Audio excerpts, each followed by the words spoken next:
আজ বানাবো এমাদাচি, যেটাকে আপনারা ভুটানের ন্যাশনাল ডিশ বলতে পারেন। এটা তো ইন্ডিয়াতে প্রচুর ভাইরাল হয়েছে, তো আজকে আমিও বানিয়ে নিলাম। প্রথমে এটা বানানোর জন্য আমি একটা পেঁয়াজকে চপ করে নেব, লঙ্কাগুলোকে মিডিল দিয়ে হাফ করে কেটে নেব।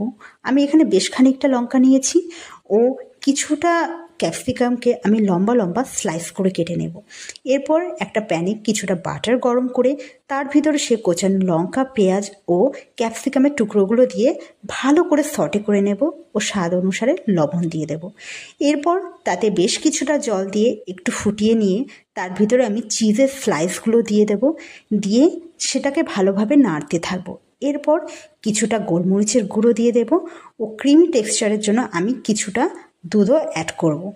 দুধ অ্যাড করার পর আমি এমাদাচিকে ততক্ষণ নাড়াতে থাকবো যতক্ষণ না এটা একটা সিল্কি স্মুদি টেক্সচার দেয়।